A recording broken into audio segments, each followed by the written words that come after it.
It was the craziest call I ever received. What the f are you doing?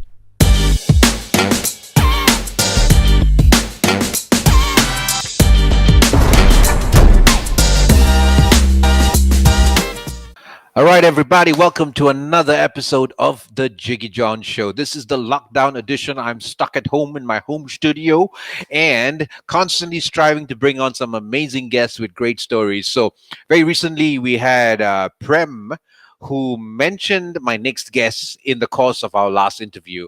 And this particular guest of mine today was an influential person in Prem's career in radio, and so it makes sense to get him on today because this Anne is technically quite the godfather in radio and show business and all that shenanigans lah. So, ladies and gentlemen, coming on today online on the Jiggee Jon Show is my man Phat Fabes. There we are. Hey, What's It, up, brother? it's been a while, man. The last time I saw you, I can't even remember when. Oh, I saw you when I was sitting in a restaurant in Empire. yes, I remember you were standing outside. You were done. You were leaving for the day, I think. yes, And I was rocking up because I was with my cousin. I was going to upstairs or whatever that joint was called, Tom, Dick, and Harry or what. something like that. You came in, you pulled up in your car. I saw your car, and you were like, "Said that's Jiggy." And Yes, then, sir. Yeah, we just had brief hellos, and then yeah, off we went. that was But it. Yeah, yeah, man. I mean, obviously, I know of your exploits. You know of my exploits thanks to social yep, media. But this whole MCO has given me this opportunity to do some proper catch ups with people who have great stories, and your story is long overdue. right. And So first, I want to thank you for being on the Jiggee Jon Show. I love to do. I've watched quite a few of your shows, right? From your carpool, not karaoke, but interviews, to your studio gigs and stuff like that. Yes. I see a lot of stuff that you do, and I got to say you're doing an amazing job, brother. Thank you, man. Yeah, Thanks, man. bro. Now, lots of questions I want to pop to you, and I know you Sure, man. are a great storyteller.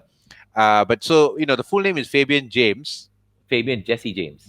Fool. I know, right? This one like Samuel L. Jackson of Malaysia lah. Amma My la ganja.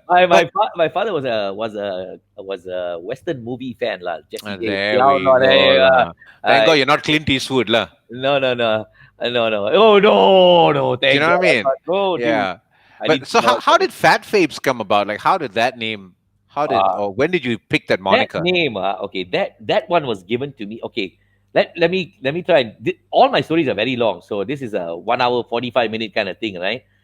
You should do Wait. like So 20 can episodes. you condense this? My first question was actually tell me about yourself and how did you Yeah, end up on radio? right. So I think Phat Fabes is going to be tied in. So give me your The answer. condensed version. Okay, okay. There we go. Take it and go. All right, take it and go lah. Okay, so how I got hooked up with radio, how I got started. I always wanted to be an entertainer, right? I always wanted to do something different. I never wanted to do what other people were doing. Okay. Okay, because I always wanted to be the center of attention. Okay. I am that attention seeker fellow lah. Family gatherings, I'll be the one on the table asking, "Uncle, you want your drink or not?" So that everyone will look at me, right? That's me, right here. Okay. Ah, Okay. so I'll be doing all these weird things in school. I'll be doing break dancing lah, getting in trouble. But always wanted to entertain, but never knew that I wanted to become a DJ. Okay. Now, long story short, when I was 16 years old, still in school, a roller skating ring opened up in my neighborhood in Klang, Taman Berkeley Klang Boy. All right. Wow. It was an old cinema. This guy, I don't know from where he came, he decided to convert it into a roller skating ring. Excitement, never been to a roller skating ring, went Right. there for the first time, and I was in awe, not because I could skate, I was in awe because there was a DJ on the stage. Right. So you know Wow. what I did? Every day after school, I'll go to the roller skating ring. At that time, I think it was $6 or $7 or something like that. Expensive, huh? I'll go in there, but I won't skate. Huh? Right. I'll stand there and look at the DJ. Right. Right. And one fine day, after a couple of months, I think Apu got scared. Why is this Indian blood staring at me all the time? Was it a Chinese DJ? Yes. Oh, joy. Clang some more. No, the butterflies from Singapore, lah. Oh, in Yeah, Klang. yeah, because the owner, the guy who bought the place was a Singaporean. So, Okay, okay, so he brought this guy in. And so one okay. day the DJ came up to me and says, excuse me, bro, you want to be a DJ? Ah?" And that day my life changed. I said, I can be a DJ. He said, I train you, lah, but I cannot pay you. Ah. So every day after school, I go to the roller skating ring. And you know what? There were no turntables. There were no, for those who know what turntables are, there were no CDs. There was cassette decks, bro. What year was this, bro, if I may ask? Okay lah, I'm going to give out. Solunga, I'm going to Solunga, give out my age, Solunga. Ambi. This was in the 80s. So this was 1985, 86. I left school 87, Form 5, 87. So 86. All right, Okay, cassette wow. cassette decks, and this guy was playing cassette to cassette, Right, and he taught me how to play, and I got kind of good at it. And, right. and one day he dropped the bomb on me. Like, he came up to me and says, "Hey, the boss wants to see you." So I went in there, and the boss said, "You wanna work here?" Huh? I was like, "What?" And get paid 100 ringgit, bro, a month in the old 1 ringgit notes. I was A like, "Yes, month. a month." How many days a week? I was there 7 days a week. You're kidding me. You worked for 30 days for 100 ringgit. It was not about the money. It was the excitement about being there and getting to do what I loved And how doing. old were you, bro? 18? 16. I was still in school. I was Like, Form 4. okay, so break it down for me. I mean, without 100 ringgit when you were 16 back in the day, A lot of what money. what was that enough money for a 16-year-old? That was more than enough money for a 16-year-old. Really? Yeah, I was living the life, brother. Well, okay, lah, I'm exaggerating, like, no. But so I did it. I didn't care about the money, really. I got the gig. That was the most important thing. And why he asked me was, and why he was training me was simply because he had to go back to Singapore. Right, right. So I got the gig. I started working cassette to cassette. There's 3 decks, 2 for you to mix, 1 for you to listen, to rewind, to get the spot. I'm not kidding you. And Wow. and so I was doing that. Then my father found out, and he said, "Your grades go down. I will come there." So I made a deal with him. I did it. From 5, I kind of took a break. I took a Okay. step back. Okay. Then after SPM, I went back. But that's the only thing I knew, right? I went back. Mm. And one fine day, this Chinese man comes up to me and says, "Hey, why don't you try this?" Line gives me a name card. And Okay. I looked at the name card, and on top of the name card, it said, "The Music Machine." Patrick Teo. And at the bottom, the name was Patrick Teo. And I was like, right? So I freaked out. So I said, okay. Took the card. I went home. I told my mother, Patrick Teo? Because that time he was the bomb, you know what I mean, right? Really, huh? Patrick Teo was the man. Golden voice of Asia and all that. So, okay lah. So I made that call. Some lady picked up. I said, "I'm so and so and so. I'd like to see if there's an available spot." And then the lady said, "Send me your resume." I Okay. had no clue what a resume was, brother. I said, "Ma, she asked something for a resume or something." Thank God my auntie was in admin clerical. She said, "Come, I'll write a resume for you." So she did one, and I sent it. And 2 weeks after Chinese New Year, I get a phone call. Let me guess, you faxed it, right? No email or then? No email, sent like day. Sent by mail. Mail. Oh, yes. Ah. Yeah. No access to fax. I don't think there was even a fax machine back then. Wow. 2 weeks later, I get a call. Okay. My mother is calling me on the phone, calling me like, "Boy, come here." I'm like, "What?" "Patrick Teo." I picked up the phone, and Patrick was on the other end of the line. Wow. I couldn't believe it, right? And he says, "You're free next Wednesday to come in for an interview." You know that voice, lah. Yeah, of course, of course. I'm like, "Okay, boss." Really? I didn't know, dude, you were linked to TMM. I was. Then So what happened? So you went and met him. so I went for the interview, got drenched in the rain, went in there soaking wet. That time take bus all lah. Had to walk to section 17. That's where the office was.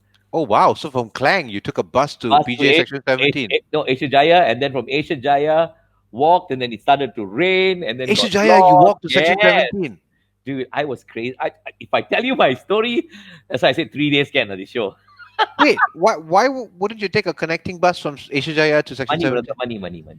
You were earning 100 ringgit all, you told me? You What would a 16, 17-year-old boy do with 100 ringgit? Ah, king for a day. Of Come, course. come, eat, drink. Hey, you want come. And then after that, I got $10 up.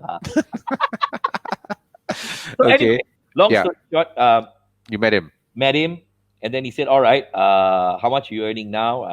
I said, 100 ringgit. He did the same thing you did, like that. He was a bit shocked. Then he said, "Okay, we'll start you with training. Can you mix?" And I said, "Yes." In my mind, cassette to cassette. Mm. Never touched the turntable in my life. I said yes. So okay, come back next Monday. Training will start for 2 weeks, and then we'll place you in a club. We'll audition you, and if you get the job, great. And he paid for the training as well. We got paid, so which was great. So came for the training. First thing he Wait, so saw, was he offering you more than 100 or what? yeah, my starting salary was, if I am not mistaken, was close to 400 ringgit. So it was a huge jump And for you me at were that time. 18? No. That time I finished form, yeah, finished form five, yeah, about 18 lah. Oh, you were still, wow, you're very young. Yes, I was. So I went, and then he said, "Okay, so you said you can mix, pull out two songs and mix them for me." And I'm looking for the cassette deck, dude. Oh my God. And there were two turntables and a whole stack of vinyls. And I'm like, Patrick, uh, I don't know how to do this. And so I thought you said you no, I used cassette decks. And he just started laughing. He just started laughing. But I was already there, right? He says, "All right, don't worry. That's why we have training. You got 2 weeks to buck up. And then you're going in for an audition." And my first audition after the 2 weeks of training Yep. uh, was in a club called Faces, 103 Jalan Ampang. I'll never forget that. Jump. The old jumper. No. No, Jalan Now Ampang. now it's Saloma Bistro. Holy moly. Yep. It was the first bungalow converted into a club. It belonged to Bob Wong. Bob Wong all the way back then. Yes, brother. Wow. Yep. That was where my audition was at. So Wow. went there and he said, audition is at 8:30 because that time no people were empty. I was there at 5:30, dude, prepping my sets. Phew. So Apu walks in at 8:30 on the dot, goes to the bar, sits down, turns to Who? Patrick lah, Patrick. turns to me and says, "You ready to start?" I say, "Yeah, ready, Pat. Okay, go ahead."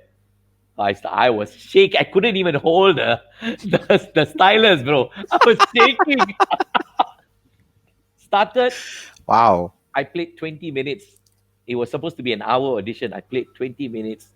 He looked at me and said, I said, "Daila, that's it. Mm. That's it. I'm not going to get this job." So I sat down. He says, "Okay, come and sign your contract on Monday at the office." Oh my God. Wow. Best feeling in the world. So I worked for him for 10 years. You're kidding. Yeah, I'm not.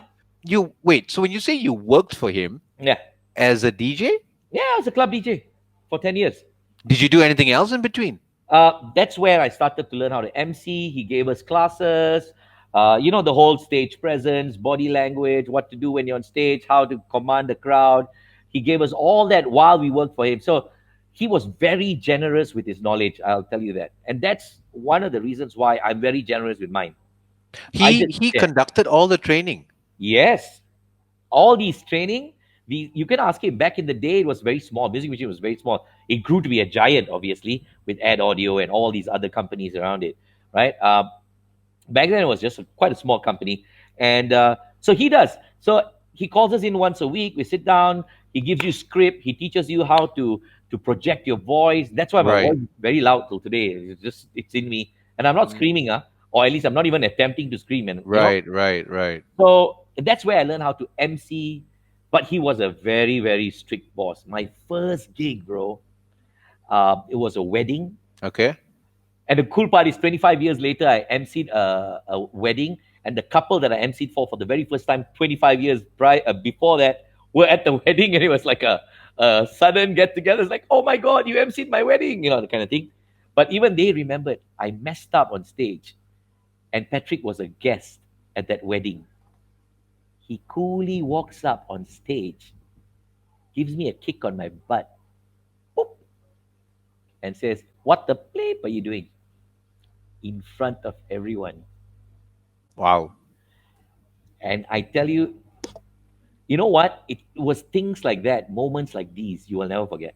And Wow. it's things like that that changes you, Wow. changes. It makes you humble. It puts you in a place where, you know, I don't know how to say this, but I think being in this business, the most important thing being in a business like this is to be as humble as you possibly can. Understand. You know, that's why when you call me and say, "Bro, you want to be on my show?" I didn't even hesitate. I said, "Sure," Yeah. Yeah. because from one entertainer to another, Yeah. I know exactly where it is. You know I what I mean? understand. Yeah. Yeah. Wait, so I'm trying to still. I mean, dude, I didn't know this. I didn't know this about you, man. I mean, I know you've been in the scene for a while. I didn't have a clue. So you finished Form 5 and you went straight into show business. Wait, I've had lots of problems in between. So I come Ah, from you see, I'm an Indian boy lah. of So in an course. Indian family, boy, for an Indian boy, after school you only have 4 or 5 job selections: Correct. doctor, lawyer, engineer, Accountant. accountant. Hopefully, you don't become a bank clerk. Right. Right. You Or get a teacher. uh, Last cope. correct. So my father said, nothing doing. You are going to college. You Okay. are going to do law. Ooh. I said, okay. Here's the deal. I will continue working Okay. and I'll study at the same time. Phew. He said, okay, the deal is this. I do what I like and I'll do this because you really want me to do this. Right. Right. Right. So that was my deal with him. He said, okay, Okay. if you can cope with it, great. So I used to work in Jalan Ampang, right? Okay. I live in Klang. I, Oh, I don't have a car. that's right. So here's what I used to do. 3 o'clock in the afternoon, after college, I come back. Wait, I which get, college and where? this was a small college in Klang. Okay. It was called College Uttara, but they had a law program going on. So Understood. I signed up there. And so I finish my college. I come home, I shower, I get ready, I get on the bus. I take the bus from Klang all the way to Klang bus stand, which is now Yes. Central Market. That's correct. Then I take a back then there was this mini bus. That's right. I I take a remember the minibuses. There you go. I take the minibus all the way to Jalan Ampang, get off, finish work at 2 in the morning. All right. There's no more buses. Exactly. So I crossed the road where Renaissance Hotel is now. I'm giving free plug Yes. everywhere. Back Yes. then it was a small little kampong Melayu. Kampung Baru lah. Yes, there were no big buildings, all right. Right. And there was a little gerai right Okay. opposite that road Okay. where the hotel is now. It was Yeah. empty and a little gerai there. Wow. So I go sit at that gerai, okay, with Okay. just enough money to drink one cup of tea, which was 50 cents back then. Right. I'll sip on that burger till, till the cows come home. I look at the time then, about 5:15. I'll start walking from Jalan Pang all the way back to Klang bus stand. Wait for the first bus, that's 6 a.m., to get on the bus and go all the way back to Klang. Okay, take a shower, take an hour's nap, get back on the bus and go to college. And I did that Wow. for 2 years until I got my driver's license. Okay. And then I use Appa's Kadi lah. Ah. That's when Wait. the real partying started. Wait. So you finished your law degree? Halfway through, I was wasting my father's money. Okay. So I sat down and I told him and I explained to him. And as difficult as it was for him, he said, okay, your choice. So I quit. I quit. Grandma stopped talking to me. Lots of people were disappointed. Wow. Oh, dude, really? All kinds of things happened. But I did what I did because it was something I wanted to do. You were passionate. Yes, dude, when I was on that stage, it was my world. No one can touch me. Today, you'd ask me what my second home is, apart from this home, it's the stage. Yep. I get on that stage, and I know how you feel. Yeah. When you get on that stage, nothing else matters, dude. It is what it is. It is showtime. Yeah, yeah. I mean, that's why for those of us who do this and who are, I mean, as naturals, we live for that moment, man. Yes. Yeah. So this so that's a long story short. But how Mm. this whole radio thing came about is because my boss was on radio. Okay, but Fat Fabes, the name, Okay. is So that coming later? it's coming, yeah. Okay, wonderful. So Patrick was on radio and I always listened to him, right? And Right. I was like, one day I got to get on radio. One day I got to get on radio. until he also left radio for a while. Right. Radio 4 at that time. Yes. Then I went for my first audition with a radio station. I shall not mention names. Yep. They said, sorry, no, you can't cut it as a Yeah. radio DJ. Thank you very much. Okay. So as a club DJ is very different. Back then, a club DJ is an all-round entertainer. Yep. You're on there, you're talking, you are trying to make people laugh, you're playing music, you're getting people to dance. These days, it's very different. You walk into a club, the DJs don't need a microphone, right? It's all Yep. about the music speaks, right? Yep. So it's very different. So went for a second audition, didn't get it as well. So continued working as a DJ. And then one day somebody said, hey, bro, did you hear there's this place called Astro? They're opening up. And then apparently they got 8, 9 radio stations. Why don't you try it? And I did. I went for my audition, bro. Let me tell you, So at this point, when you auditioned, you'd already been DJing for a decade? yeah, 10 years. Okay. Okay. I went in there. They gave me a piece of paper to hold. Okay. I've done all the script reading and all that with Patrick and all that. That was not the problem. It was the nerves. I am holding on to the piece of paper, and every time I opened my mouth to speak, this is what happened. The paper was, I couldn't even read it. It was shaking until Wow. the engineer from the other room came and says, bro, I'll hold it for you. So I did my audition, got called in for a second audition, and the rest is history, lah, bro. So who auditioned you? Do you remember Yes. who set up Astro Uh, Radio? well, who set up Astro Radio? Geez, it was probably Anda Krishna's idea. I don't know whose I idea. mean, I know it was his But- idea, but Yeah. The person that interviewed me was Lucy Leong. I remember that name. Why do I remember that She name? used to be a DJ on Time Highway Radio. There we go. Her favor and Lucy Yeah. Leong, her husband and wife. Yes. Yeah. Wow. So she interviewed me. She interviewed me, and then she called me back for a second interview, and yeah, the rest is history. And then, well, the other story is there, but I think So your first one was with which station? Hits FM, is it? I did classic rock for 9 months. Oh, okay. That was before the whole radio scene blew up, Right. Right. blew into what it is today, right? So there was a radio station. There was a radio station called Classic Rock, which belonged to Astro as well. Of course, I remember that Yeah, because yeah, that was yeah. the first year I was in university. Yeah, you go. I did breakfast for that station for 9 months. Okay. And then one day, the bosses walked in and said, look, we're moving you to a station which is more suited for you, which is hits. Because I remember I used to go to class every morning to Little Cav and Fly Guy. There you go. Yeah, that was my batch. But I came in 9 months later. When I got into radio, it was 1996, right? Correct. I didn't go on air till 1997. That's when hits Ah. launched. Yes. Yeah. So the first 9 months of 1997, I was on classic rock. Classic rock. And then I moved to hits. Right. Then I moved to hits, and that's it. I was there for 10 years. Lah. But were you the breakfast show or were you the So I moved to a slot, the 10 to 1 p.m. slot. And then the night jock who left for some reason, then I was asked to do the night show. And at that time, they wanted to rebrand the night show, and they rebranded it as the Late Net Show. Okay. So it was the first radio show in Malaysia that actually was broadcast on the internet. Oh. Yeah, I had webcams and all that. Wow. And my first guest for that show was oh my God, Singaporean chap, singer, funny man. Mo Alkaf? No, not Mo Alkaf, singer.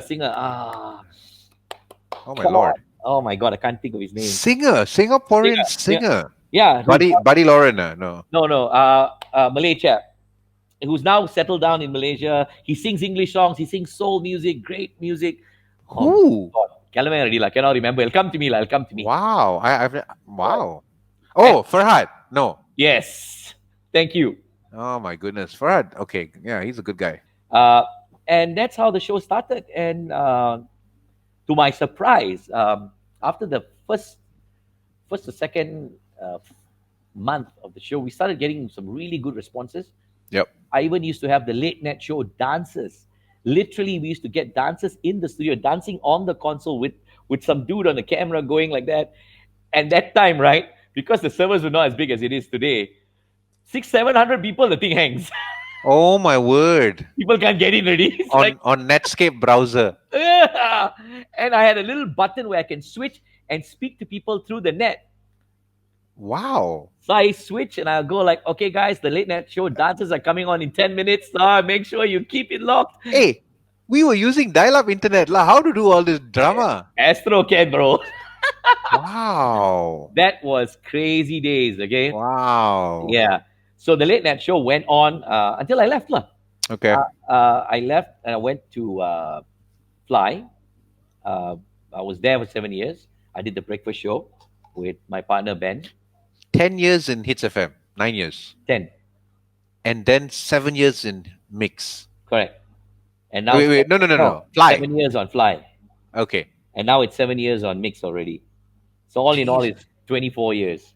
Are you kidding me, bro? Wow. I mean, I knew you'd been on radio for a while. It just, I know, right? it Even I never, don't believe 24 years. wow. Wow, wow, wow, wow, wow. How long did Patrick spend on radio? Probably, I don't know, maybe 10 years or more. Only. exactly. And look at you. You've dubbed 2.5 times that, man. Like furniture, eh? Have you But- ever spoken to Patrick again, like after you Yeah. left? And We Okay. we've had a couple of what you call it? We had a couple of old music machine get-togethers and stuff Okay. like that with the old boys come and hang out. Yeah, of course, of course. I've spoken to him a few times after that. So would you remember Dawson Danabalan? Of I course, think Dulcie. Dalton came to the music machine slightly after I joined. There Because was I used to work with him a lot when I first started my events company. And that's when he used to tell me his story. I was from Music Machine, and that's when I Yes. started hearing about it. Okay. And then I heard that basically Patrick churned out some of the greatest guns in town. Lah. Pretty much. He Music unleashed Machine- a lot of y'all. Yeah, he did. Music Machine was the big boy in the business back then. Was it Gary Tanabalan as well? Gary Tanabalan was, if I am not mistaken, I could be wrong. If I'm not mistaken, he was with Nightbirds. It was a rival company. Oh. Back then it was rival, but none of us were rivals. Everyone knew everyone. Everyone were friends. We used to go to whatever club you walked into. Every DJ will acknowledge any DJ. No one would go like, "Ooh, that's from that company." This no man. Everyone. It was such a small world, but it was the best world I had. You know, it's funny you say that. It really makes me think back to my clown days, and it was exactly the same thing, bro. Because I worked for Lobos, and Right. to be very honest, they were so-called the Godfathers, lah. There you go. But then there was Alan and Friends, who was also damn good, Right. and then Mike Chacha. So there was these three groups, and rivalry was high. Yes. But when we meet up as clowns, okay lah, everybody like Friends, right? The whole fraternity, you know. Yes, So absolutely. DJs and I mean, as entertainers, yeah. So I can understand when you say that because I remember that we used to meet in public events, or they'll be in the mall doing for another client, and we are next up. So it's like it's a whole West Side, Yeah, East Side it is. thing going on, you know. So It's the same thing for MCs as well. true. I mean, dude, you are on stage. There's another MC seated as a guest. You Yeah. mess up later. Look out here, dude. Massive cover up, huh? You know what I mean? Yeah. It's all good fun. You know what I mean? Yeah. But that's what's great about this industry. True. You know, True. there's no bad blood. Everyone's friends. If you never met the person before, it doesn't matter. Yeah. But you've heard of the person, and when you Yeah. meet, it's like you're meeting for the first time. But it's like you've known them for 10 years. Correct. So you mentioned something, and it's actually completely on point with my question that I have for you, which is when I spoke to Prem recently, he mentioned that you were responsible for making him jump from hits to fly. Correct. So what was responsible for you making the jump, being at that time you were already a household name at Hits FM? Okay, so wow, good question, lah. I was on hits for 10 years, and out of the 10 years, right, for the last 7, the first 3 years, I was finding my way, trying to get, things going. Yep. And then the last 7 years, honest to goodness, I had a very high rated show. Mm. All right. Now it comes to a point when you think that, alamak, there's no challenge. Mm. You get what I mean? Yep. If you're always there, then what else is there? Yep. Right? So one fine day, I get a call from the other side, and then offering me a job. Mm. I was like, whoa, taken aback. I was like, actually, no, I'm not looking for a job. And then they said, oh, it's a new station, la la la la la. I didn't say anything about it. And then the station got started. Station got started, and then we were rivals, obviously. Mm-hmm. Uh, but we knew everybody on that side and everybody on this side knew same thing, but business-wise rivals. And then obviously it went on for a bit, and then I get another call asking me if I still want to come on board. And I'm thinking, okay. And then one day I went to meet up with one of them on that side, and Yep. they had a contract ready. And I looked at the contract. I looked at the fact that I was going to do the breakfast show. It's a new station. Then I started thinking about the challenges. Of course, there was some, other perks involved in it as well. All was great. And I went straight up to my boss and I told my boss. And this was the best thing, huh? This was Who was your boss back then? oh man, the one and only Jake Abdullah. Oh, it was already Jake. Yes. When, Uh, when did Jake start take over and lead the radio stations? Huh? he was on air for a very short bit. And then at the same time, he was also the music exec.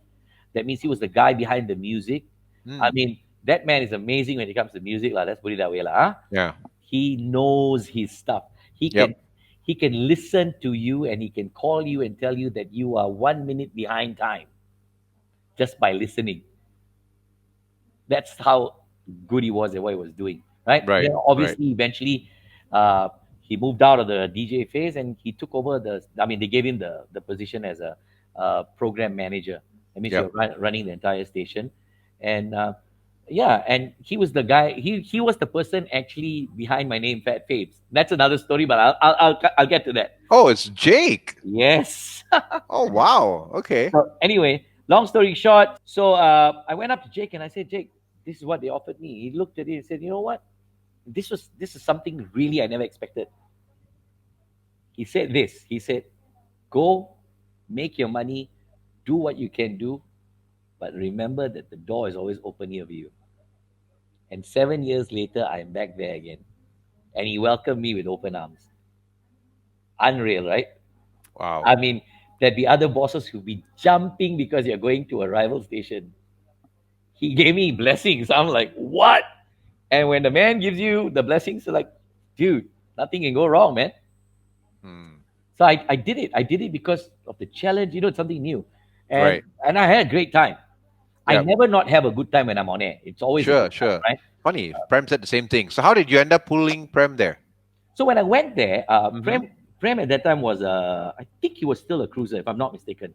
Okay. Yeah, yes, and they were looking for talent as well. Right. And Right. I've seen Prem MC. I've seen Prem, and dude's got talent lah. Okay, I Mm. mean, let's give credit where credit's due. Dude's got talent. So I called him. I said, bro, you want? And he said, I'll give it a shot. So I went to my boss and I told my boss. I said, look, there's this person by the name of Prem. He's on hits. He's doing this right now. Yep. How can or not? I said, you audition, you decide. And I told Prem as well, I'll hook you up. Right. The rest is yours. Right. Right. Right. So he came, he did his thing, and there you go. That's it. Wow. So Mhm. so how did you get the name Fabes though? Fat Fabes. Sorry. Yeah. So you remember the Commonwealth Games in Malaysia? Of course. 1998. Yeah. So there was this company that was the main sponsor. Okay. Okay. I won't mention names lah. Huh? There's this company that was the main sponsor. They were a drink company. All right. They were the main sponsor. Now there was another company also serving the similar kind of drink Okay. that were not the main sponsor, but they wanted their name out there. All Right. right. Now back then I was really round. So they came up and said, "Oh, we want to sponsor one of your DJs. How about this Fabian Jesse James fellow? Is he interested to take up a challenge?" And the challenge was a 70-day challenge to work out in MSN with the athletes. And I'm talking about Watson Yambek and all these people. Huh? Jeez Louise. Yes, geez, Louis. 70 days to get fit. And the Wow. program was called From Fat to Fit. Phew. And my prize was an exact replica of the Commonwealth gold medal Oh wow. if I managed to do it. So I took up the challenge. Oh, I wow. I took up the challenge, and obviously I had to carry the drink around to show that What and drink was it? uh, it's an isotonic drink. Let's put it this way. So one company was the main sponsor, one company was not, and the What? company that was not the main sponsor was the company that came to me and said, So you can't mention names, because I'm just uh, curious. I'd rather not. Okay. Yeah, but there are two main ones in this country. I think about it. Okay, okay. It's So I think I very got it. Yeah, yeah, okay. Okay, okay. so it was the lesser one, lah. Yeah, and, Okay. and and they wanted their name out there as well. It's the Commonwealth Games, you know what I mean? So they got it through me by me doing these things with the Yep. athletes and stuff like Yep. that. So Yep. Yep. 70 days, I lost 11 kgs. I gained muscle mass. Whoa. I had a mild six-pack thing looking, Come on. I'm not kidding. There is a picture in an Wow. old newspaper which I found the other day. I was Wow. looking for that picture to share with you and I couldn't find it. Wow. And Jake Okay. and Jake was there measuring me, Phew. and this was in front of lot 10, out in the open in the afternoon with reporters. Me in, It's like you weighing in for heavyweight champion of the yeah, world, Mike Tyson, Evander Holyfield. exactly. I was in my boxers, dude. Dude, find the photo, lah, please. I will send it to you if I do. Oh my But goodness. so finally the thing was over and I made it and I got the gold medal replica. Okay. Okay. And we get back to the office, and then suddenly out of the blue at our meeting, Jake says, "You know what? The Fat to Fit program. I think you should call yourself Phat Fabes." Huh? What Phat Fabes? Yeah, PHAT, pretty hot and tempting. Fabes is Fabes is Fabian. I said, "Sure. Go on air tomorrow and call yourself Phat Fabes." And that's it, bro. Wow. I That's cannot believe he christened you Fat Fabes, and it's obviously people just call you that now, right? yeah, yeah, yeah. I People call mean, me Fabes. People call me fat. People call me, so Phat let's Fabes. let's let me ask you this. So on average, okay, let's just say in a day, 10 people, Yeah, which one do you get called the most? Phat Fabes more than apart from my close friends Of course. and my childhood friends and my family members, everyone else is Phat Fabes. So in the industry, or just outside of your inner Outside, circle, yeah, it's Phat Fabes. Yes, there you go. You see what I'm saying? So yeah, it's the same with me, right? Like, I mean, my childhood friends call me John, or like I yeah, got one unique group who call me Johnny, right. and everybody else just calls me Jiggy, Jiggy. yeah, So I mean, it's man, your brand. I can so relate, man. It's Yeah, amazing. Wow. Well, thanks to Jake for that, man. yep, Um, absolutely. Amazing. So I mean, obviously, radio has been a huge part of your life. Hmm. So what would you say has been one of your weirdest encounters on radio? I mean, dude, I 24 have, years. Come yeah, on. I've told this story like quite a few times already, Oh, but it okay. You get weird calls, okay? okay. Because back then it was all about calls, phone calls, right? Of course, of course. Before social media, Yep, yep, the lines just blink yep, the entire 4 or 5 hours. It never stops blinking, right?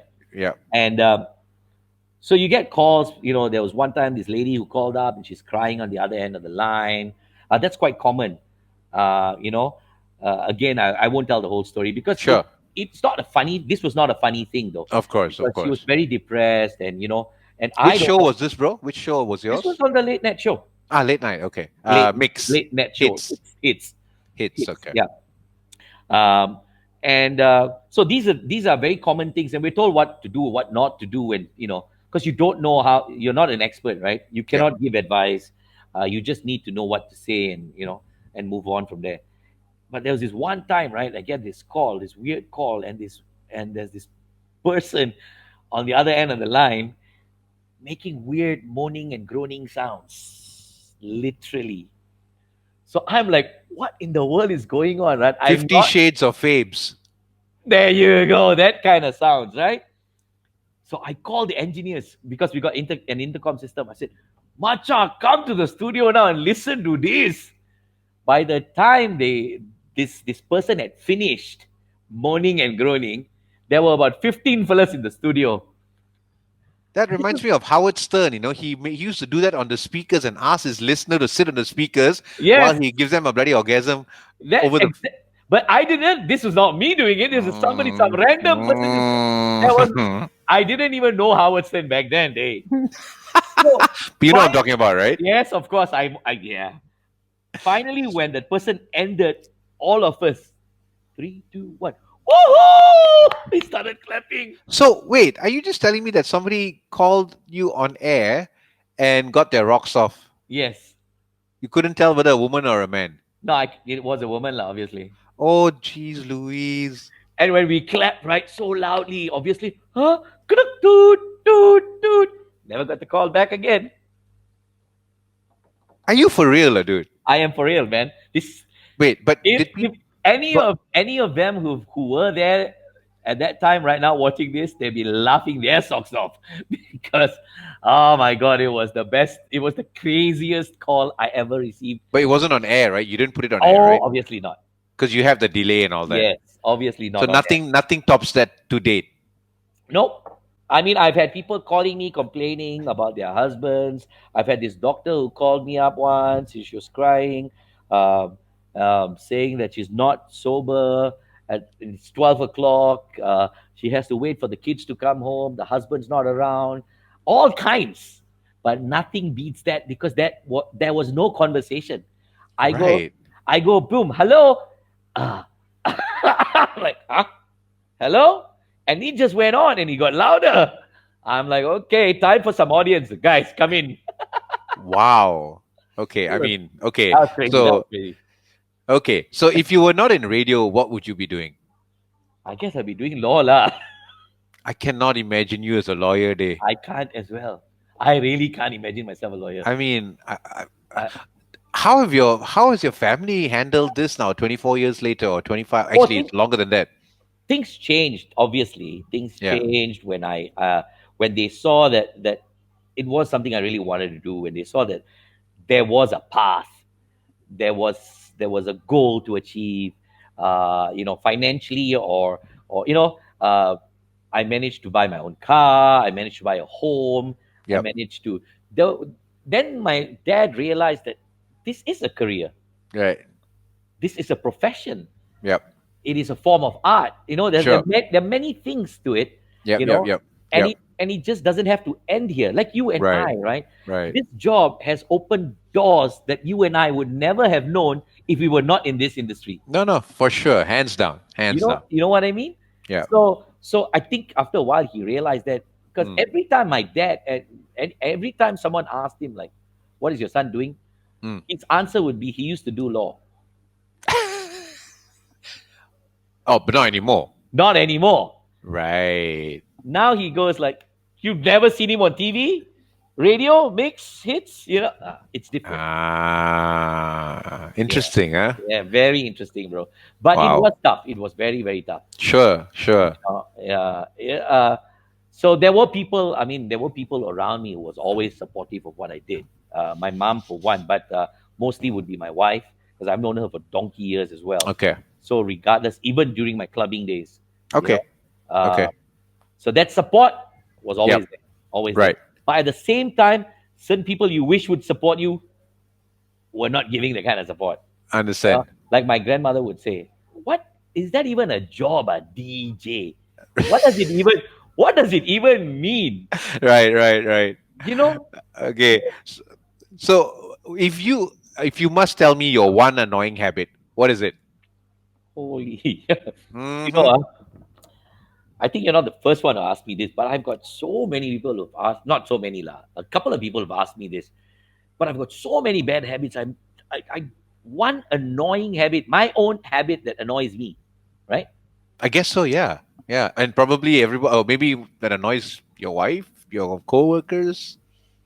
Okay, a habit that annoys certain people, Mm. something about me that annoys certain people is the fact that I'm always smiling, laughing.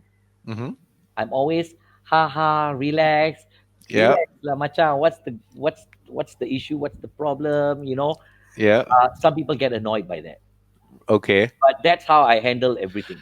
Mr. Happy-go-lucky lah. That's who you are. Mr. Happy Go Lucky. I mean, there were instances and times in my life, when I was running my restaurant and things like that, where um, I changed a little bit, and Okay. I hated that side of me. Hey, yes. Now that you mentioned that, wait. What was it called? Old. Wait. Oh my God. I've come there when you and Yeah. Prem ran it. Oh, Dirty geez, Nellies. Louise. Dirty Nellies. Yeah. Oh my God, I remember that. The food was good. Yeah, yeah. Dude, that's when I gained more weight. But yeah, Ah, yes, Dirty Nellies. That's right. That's right. but that's a side of me I hated. Oh, You see, to me, it's very simple. I do not have to be an angry asshole to run a business. You know what I mean?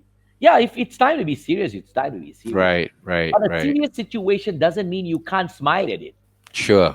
or you can't laugh about it. Mm, I can laugh and give you a solution at the same time. There's nothing wrong in it.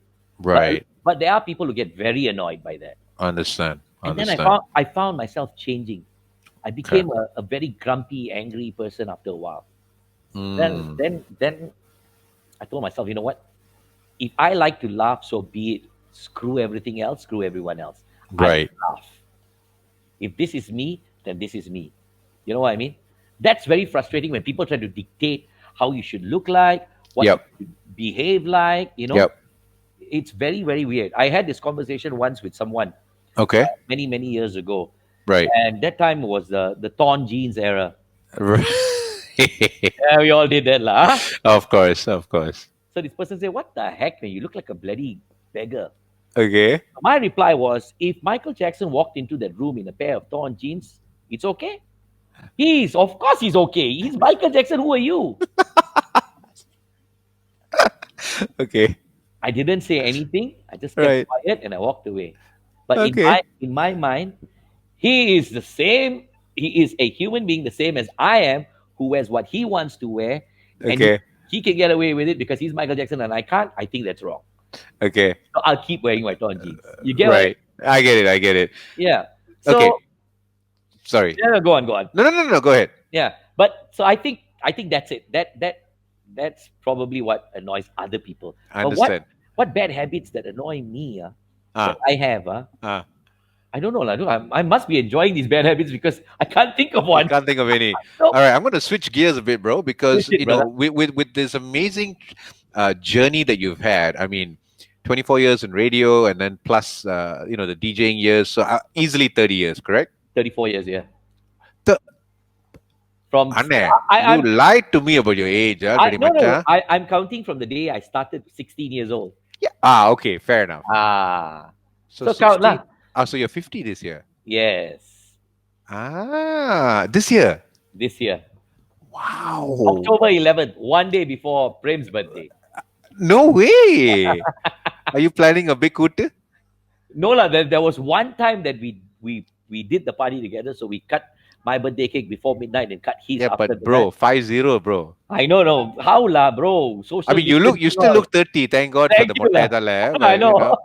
Social wow. distancing, how they have a big By then should be okay, lah. You better do a street party. really now. Okay, so Ah, I've got to gonna get some deeper questions in because I yeah, think viewers, listeners would love to hear this from you. So, as a public speaking coach, right. what are some of the pointers that you can give budding public speakers for effective communication strategies? All right. So, there are a lot of speakers out there, and you can learn from anyone and every one of them. Yep. All right. Yep. Everyone has something to share, and that's great. Yep. But there are also a handful of them that I personally know who go for these courses and then Yep. come right out and in turn become trainers almost Mm, instantaneously. mm. And here's what I want to say, lah. I think before we share with Yep. people, because I think sharing knowledge is the most important thing. Sure. Uh, Knowledge comes with experience. Yep. You can't beat that, Of right? course. Of If I course. if I sat with you, Jiggy, and I asked you to share your insights on MCing, Mm. although I've been doing it for donkey years, Right. but there will still be things that you'll be able to share with me that I probably go like, wow, Right. Right. Right. you know what I mean? Yeah. We Right? we never stop learning. Yep. Correct. So what I say to these people is go out there and experience it first. Mm. You get what I mean? I do. I do. Before you share that knowledge with someone. I waited 30 over years before I started training. I've been for seminars, I've taken notes, Yep. I've tried out methods. You do these things to I see understand. what works best for you. And the classes I give are very straightforward. Yep. Nothing more than 3 hours, you're done. So Mm. basically, I put it on a silver platter, tips and tricks on how, Yep. and all you need to do is just take it, Yep. apply it, and practice. That's it, right? But if I went there and shared something that I ripped off from a book, Mm. hmm, so my I don't think I should say advice, Mm-hmm. but I think what I'd like to share is if you are out there sharing knowledge, then Yep. you should go out there and first experience it Yep. and then share it. So the whole first and frontline Correct. experience is going to be your first lesson. Absolutely. That's Because going to set you up. Yep. the reason why I say this is like I said, because I know of especially one who's taken everything off a book and has decided to share it. So how do you do that? You get what I mean? Kau dah? God, brother. Ni siapa ni? Janganlah. Ni you PM tepi, PM tepi. Tepi lah. Wow. Ini baru starting. So, trying to Oh. get there quick lah. So, I mean, there's no way, man. This one no, is all about the experience. That you cannot teach this from a book. absolutely. No way, But Jose. No way, Jose. you can. I guess you can get away with it for a while until somebody throws you a question that you can't answer. Or I don't know. I don't. I'm feeling nervous for this person. Like, wow, really? Yeah. Well, those are like those internet gurus. Like, eventually your scams catch up with you. But anyways, Yeah. that's for a different day, another Yeah. topic. So I say, Um, regardless of what you do for a living, at the end of the day, if you want to give it back to society, make Yep. sure you've experienced enough of it, Yep. and then you share it. Because there is something to learn from everybody. Sure. No one. Like I always say, no one is better than anyone. Everyone is different. Everyone's got something to share. You could be on radio for 5 years, and there could be something that I still don't know. Yep. Maybe my cloud was too high, and my head was too up in the clouds. I didn't see Right. that. You know what I mean? Right. So yeah. So that's I, why. yeah. So I guess I should have seen this coming. After 24 years, I knew I was going to get a politically correct answer, lah. He Really? went. You went around the I went one fucking round lah. mulberry bush, roundabout Rajan, Papaya Palani, one round. He went all the way to the Ura and came back to tell me that. Mm. Oh man. PM to P, I'll tell you the other one, the other version. Okay, now the next question, at least you can Yeah. speak from the heart, lah. But Yeah, with yeah. with over 30 years in radio or entertainment, what have you noticed that has changed the most for radio? And do you think radio will still be relevant in the coming years, especially with the fact that there's so many streaming platforms and today's new age media outlets? Okay. Tough question again, though. But I think radio will still be relevant, at least for the next 20 years. Okay. It will still be relevant for many reasons. And one reason is because I can have all my favorite songs and all that I love on my streaming, but there is no real personal touch like radio. Mm. You get what I mean? Yep. I can tell you a piece of news. You can read that piece of news on the internet. Yep. But when somebody tells you that story, What? it's just different. Right. You know what I mean? Mm. It's like, although you say, yeah, I read about it, and then you listen to that story, you go, man, that was funny, lah. I didn't see it that way. Right. Which Right. you would not get in any of your streamings, True. So I think it will be relevant for Okay. a while more, for sure. Your other question was how radio has changed. It has changed so much. Yeah. I think there's no one to be blamed for it, but I Mm. think radio has changed because everything around radio has changed. How people perceive things, how people are sensitive towards things, certain things that they were not sensitive about back then, 10, 15 years ago. Now all of a sudden, hey, what is this? How can you talk about this? You get what I mean? Mm. It's very difficult as a radio announcer as well. It's really it weighs a lot on us because it's you got to think a million times before you say one sentence. Mm. How is it going to come across? Who is it going to affect? How is it going to affect this person or that person? Would I be hurting somebody? Would I not be hurting somebody? Is everyone going to take it with a pinch of salt and just chuckle at it and walk away? or is someone going to pick up the phone and call you out on it? Mm. These are hundreds of things that you think about before opening your mouth. And that's the reason why if this is force of habit. My Yep. answer to your earlier question is a force of habit.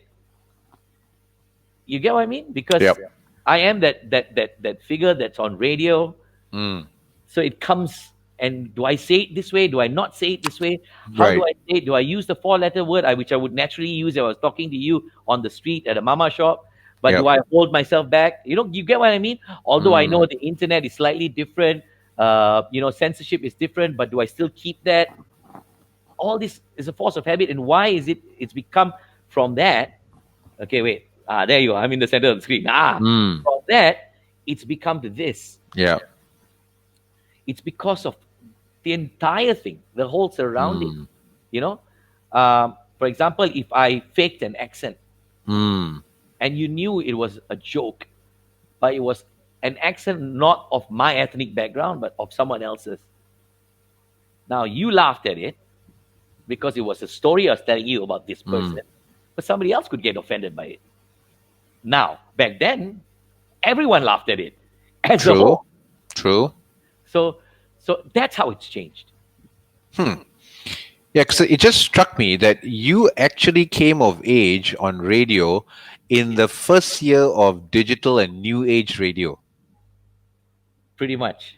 Because I'm actually trying to think of those from Patrick's era and before. Like, so I guess it would have been the Yasmins, the Kutsiakahas, and all that, which some of them stayed on into the new age as well Yeah. for a short bit. But so, given the fact that you technically have been with radio in its, I guess you can call it radio 3.0 or 2.0 or whatever it is, would you say like radio was different then? I mean, I'm not. I guess I'm talking Okay, I about I think I know what you're trying to say. your personal feel.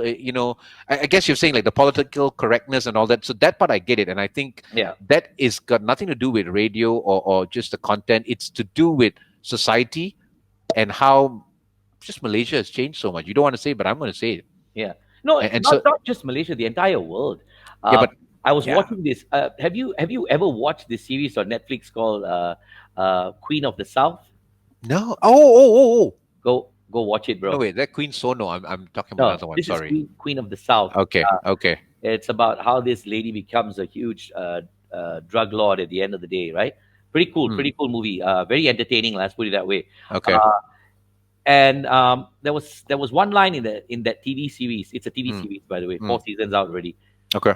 And there was one line in that TV series where this lady said it like it was, and she said, "To be politically correct is to lie. To say it like it is to tell the truth." That is true. That is true.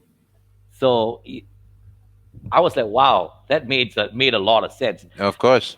But getting back to your question about the different eras of radio, I mean, there's no qualms. I mean, there's no problem in me saying I loved radio back then. When though? Which period? The 96, 97 to the 2006 period, it was different in the sense that Really? Yeah. yes, it was different, but I still love radio today because radio today is so much more challenging.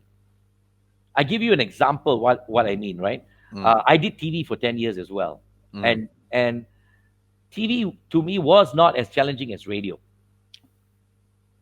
TV is what you see is what you get. I Right. have facial expressions, I've got hand gestures, right? Yep. Radio is all about storytelling. True. And if you read books, right, you'll know that 97% of communication is non-verbal. So that means a radio person only uses 7% of communication to try and build that whole picture and story and create, right? Mm. Right? Yeah. Now, when you've given me with back then, there was so much Yep. that I could say. Yeah. Now you've given me this much, you've Right. just made it even more exciting for me. Right. Because I'm going to have to tell you that same story in a different manner Of and keep course. you just as excited without hurting you, Right. with so much more to think about. Sure. You know what I mean? Yeah. Yeah. So I think it's either you fall in the trap of trying to be safe Yep. and just say the same thing every day, and eventually people say, "Oh, yo, this fella no good already lah. Can ask him to leave." Or you keep yourself excited and keep yourself going and keep it within that scope. Walk the line, don't cross the line. Remember, but that line has just gotten thinner lah. You know what I mean? So I So think it's just as exciting. But and when I say exciting back then, it was because it was fun, ha ha, laugh, do stupid things, put on a dress. So what? You're a guy, doesn't matter. No one's gonna say anything. They know you're doing it for fun. Take a picture, post it on the magazines. It doesn't matter, right? yeah. These days you got to think about many things, but it's still just as exciting because it's different, obviously. But now you've got the internet, you've got social media. So now a radio announcer doesn't just, I dare to say, wouldn't just rely on radio, but now you got to think about, okay, what video am I going to post today Yeah. on social media page? It's got to link back to radio, right? You actually just made me realize something. Is there anyone else who's had a non-stop run 24 years like you? Is there anybody else still with you, or still doing radio for, like in the new age digital astro? Let's talk about radio in astro's term, not radio 4 and all that. I think on mix, I think Rod is. But Rod wasn't around here 24 Yeah, years Rod. because He he's was, Singaporean lah. he's Doesn't Singaporean. count. Sorry, அண்ணே அங்க போங்கண்ணே. இது இங்கடா ஆள் தெரியுமா? Malaysia world. Malaysia. Uh, Uh, is there I, anyone I, else? I don't know lah. I really can't think of anyone in my working environment. Astro Radio, All have come and gone. Nobody's still there. pretty much. Yeah, Holy shit, dude. I'm still here, man. No, I Damn. mean, I this could be something to talk about, especially okay lah, next year in 25 years. But We'll do a celebration. which, dude, you probably should be in freaking Malaysian Guinness Book of Records lah. Dude, Okay, dude, you're calling them up tomorrow. no, I actually met them this year. I know them Oh, wow. directly. You're on, Something to to think- you're on to something, man. Something to think about. You're right. So Let me I do- suggest you go and do your homework. I'm not asking you to toot your own horn, but I can help Yeah. you toot it lah. Because Thank you. Yeah, nicely Ah. put it. no, you know what? Can you imagine when you hit 25 years and it could very well be a Malaysian Book of Records, or possibly a radio? We go. Let's go and check online. I mean, Yeah, internationally. But hey, dude, how many people can have a full run uninterrupted? When you did TV, you were still on radio, right? Yeah. That's what I'm saying. You never took a break from radio in Yeah. 24 years. Am I correct? Yeah, never took. Not a Well, sing. when I did the switch, yeah, lah. Of course, there was like the 3 month break, waiting to move to the other side, from Negligible lah, because you yeah. were switching jobs and you were Yeah. still in radio. You didn't exactly walk. yeah, no, You no. could just say annual leave lah, for fuck's Yeah, sake. correct. Yeah, annual leave lah. Yeah, annual leave. One more thing. Mm. If there was one message, or I want one message from you to your fans and listeners. I mean, 24 years, dude, coming Yeah. up 25. What is it that you would put out there? I think the one thing that I've learned being in this industry, like I brought it up earlier, and this is exactly what I'll share with everyone, regardless of who you are, what you do for a living, how much money you have, how much money you don't have, what car you drive, where you live, be humble. Mm. Just relax and take it easy. Everyone's the same. Not everyone gets the same opportunity, but everyone's the same. Just relax. Be humble, be yourself, be real. Love it, love it. I mean, it's funny. I mean, Prem said the same thing. You're saying the same thing, but it's like, I think anyone who knows you and who has watched your journey. I mean, I in all honesty, I can't say that because I obviously didn't know you from Adam before. Yeah. I've only known you in the industry, and at every single time you've been this humble Joe lah. And so And you obviously have as well. So, and so obviously that's who you are, and I love that about you. And I think anyone else can definitely lay hold to your statement. So I like the fact that that's really your key message. So just before we go, did some poking around on your social media platforms. There's two photos here which I think have got some good backstories lah. And I think I'd love to hear it from the horse's mouth lah. Let's see So, the pictures lah. Let's take a What- look at this. what Tell me photos are tell me what's happening here. Oh, Mr. Agilan Tani. Yes. We all know his story. The reason why I think I was so honored to meet him was because of his backstory. It's always about the journey, right? People tend to look at the end result, forget about the end result, always look at the journey. And this man had an amazing journey as a young chubby boy. When he's telling me the story, right, I could literally feel it. a young chubby boy, and and and he being bullied, and he decided to turn his life around Okay. and not be the victim and play the victim and go around crying and asking for help. But Okay. instead, he turned his life around and look at him today. Champion, who would think he would become a champion MMA fighter? Oh, he's an MMA fighter. Mixed martial arts. Dude, this fella can put you down like that. Oh, wow. Malaysian. Malaysian, Agilan Tani. Go check him out. He's he's got an amazing story. And the one thing I will tell you when I met him was, dude is the most humble, down to earth person I've ever met. I should probably interview him. You should. You should. I'll hook you up with the Ah, contact you can, need. can, Yes. can, can. Really I love down. it. I love the story. I mean, he obviously Yeah. looks like a very young man. But you must listen to his backstory. He comes from Sentol, how he was bullied, and all these things. Just crazy. And where he is today, and why he is where he is today, the hard work that he put in. I Yep. mean, he was a chubby boy, Yep. but the hard work that he put in, and when he got into that octagon, well, ring, Yep. uh, dude, he, everyone was in awe. It's like, where did this dude come from? Yep. Yep. Amazing, amazing story, that one. When did you meet him? When was that photo? When this was a couple of years ago when he came to Astro. Okay. He came in for an interview, and I was waiting to see him. And when they said he was there, I just wanted to go and see him, and we had a Mm. quick chat. Humble, down to earth. He can teach me a thing or two. I mean, you obviously remember it so well. Yeah, So obviously, he obviously made an impact, and yeah. that's what it's all about. So here's one more. What's the story here? Take a good look at this man's picture. One day he walks. My boss comes in and says, "Oh, you need to interview someone." I say, "Who is this person?" This person just went up the peak. What peak? Mount Everest. Huh? How come I never heard about it? This is one of those teachers, huh? No, this is a more recent one. I'll tell Oh, you. I'll tell you exactly. Exactly. oh, So wow. this guy was a really unfit man. One day his friend says to him, "I'll tell you the story. On his behalf, I'll tell you the story. You can't interview him because he's passed away. He died 2 years ago. I When think was this? a year after. So 2017. This was How old 20. was? How old This, is he? I think he was in his 40s. You can well, I'll tell you the story first, okay? So he Okay. comes in, he sits down. We are interviewing him. He's telling us he was an unfit person. His friend said, "Let's go hiking one day." They go hiking. He gets hooked on hiking from one hill to another to another. Then he gets this big dream of going up Mount Everest. Okay. He told his wife and his parents, I don't know wife, but he told his parents. Parents say, "You Mm. must be mad.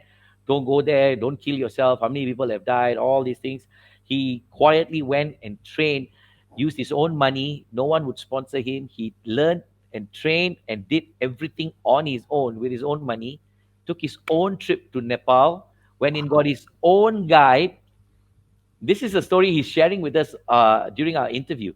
Oh Got my his God. own guide, go up to base camp, okay, getting ready at 3 in the morning to climb up the peak. And his guide turns around to him and says, "Your window of opportunity is closing. I don't think the weather is going to hold."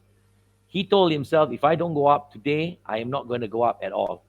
It'll never happen." Because they have people who've gone up to base camp, stayed there for 3 weeks or something like he was telling us, and just can't go up and pack up and come back and try again next year, right? He didn't want that to happen. So he told his guide, he says, "Are you with me?" The guide said, "You want to go? Let's do it. But I cannot promise you how long you have up on the peak." After, don't know, 6 hours or 8 hours climb up the peak, he reaches the peak. Now, 1 week before that, the world's best climber had died, in Everest. And he actually had to pass a ravine where you could see the guy's body at the bottom of that ravine. He had to pass it. So anyway, he gets to the peak. He spends 2 minutes at the peak. And the guide said, "Turn around. We have to get out now because the weather is changing." So 2 minutes at the peak, he comes back down, and then he comes to us. We interview him. Great. Then he tells us one thing. He says, "Next year I'm going back. If not, the year after, I'm going back to Nepal, but I want to climb the other mountain." There is apparently another mountain, not Everest, but an even more difficult climb, shorter than Everest. 2018, he goes there and he never comes back. He gets lost on the 15th of, oh God, what was it? May, was it? And on the 20th, they found him. Oh, they found him. They found his body. But where he didn't have a guide? He had a guide, but they didn't make it. The guide also didn't make it. I don't know if the guide made it or not, but normally they also don't lah. Uh, yeah. And the sad thing is, right? This was a lower peak, so they could bring him down. If you die on Everest, chances are there's no one bringing you down. That's there. You are there. That's it. That's your next home. And Wow. and when I read it in the papers that next year, I was like, oh my God, this is the man I interviewed. And he Yeah. told us his story, right? How Yeah. much he struggled to make sure he got to Everest.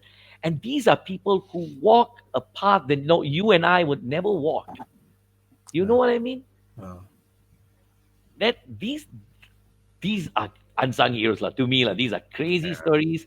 These are people who take the road less traveled. These are everything, yeah.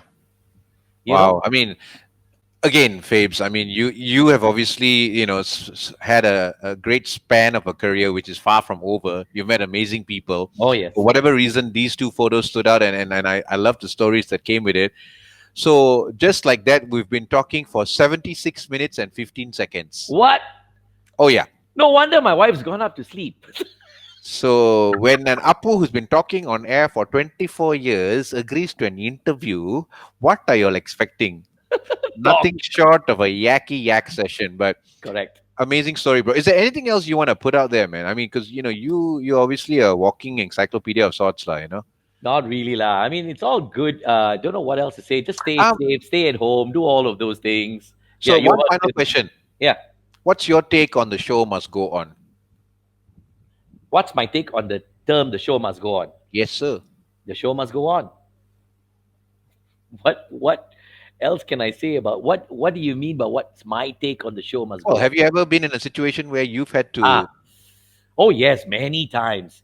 That's But what I meant, lah. okay, that's what you meant last. Stylo lah, the way you put your questions. I like it. Very nice. Okay. Um, I'd like to share someone else's story because I Sure. think that story is better than the stories I'm going to give you. Right? Okay. I've been sick. I've gone into the studio with my face swelled up like that and an allergy. And Jake walks in and says, "What the bleep are you doing with your face like that? Go home. Right. No, the Right. show must go on." Right. Right? But I'll tell you this story. So a colleague of ours, again, I won't mention names because you don't know lah who likes to be mentioned and who don't, right? Um, Sitting down doing his show, and then he gets a call, and the call comes in, and it says that his dad has passed away. Hmm. He's got 2 hours of the show left. There's no one that's going to come in and replace you for just 2 hours. You can't get anyone last minute. For that 2 hours, the show did go on. Can you imagine what was going through his head while while trying to make you happy and laugh and Hmm. smile and get you entertained? Hmm. In his mind, his dad's passed away, and that's crazy. But I just thought I'd share that story with you, lah. Sure. These are people who are dedicated to what they do, lah. I guess it's Yeah. different level, lah. Have you ever been in a situation? I've been in many situations, but nothing as serious as that. Nothing Okay. as serious or severe And as you that. witnessed it, and I think that's powerful, right? Yeah, exactly. Awesome.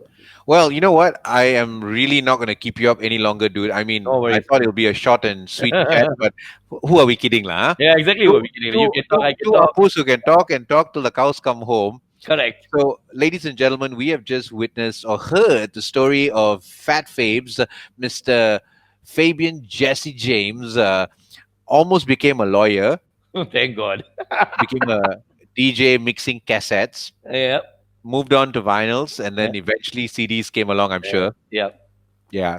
And now he's been on radio for 24 years. So if there's ever a story of perseverance and working hard and staying strong to the game, is this man right here. Thank Thank you, you brother. very much for being on the Jiggee Jon Show, brother man. Absolutely enjoyed it. Loved it. You're doing an amazing job. Keep the show going, bro. It could be the best show on the internet.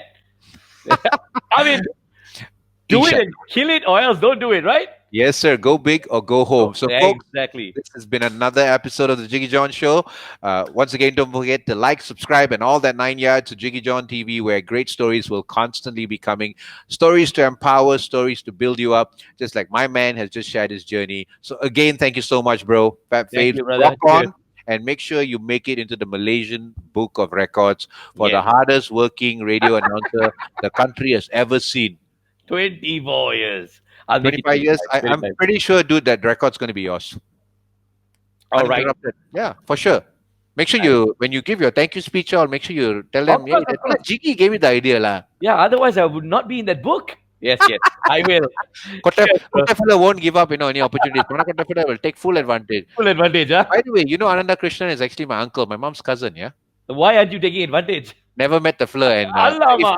if not, I will volunteer my services as the hardest working slonest boy in town. Correct. That's why you should be Yeah, doing but these things. no connection. Anyways, that's not important. Right. We all have a path, we have our journey, and we've been doing it, and Absolutely. that's what matters most. So thank you Absolutely. so much. Thank you, brother. Thanks, brother. God bless.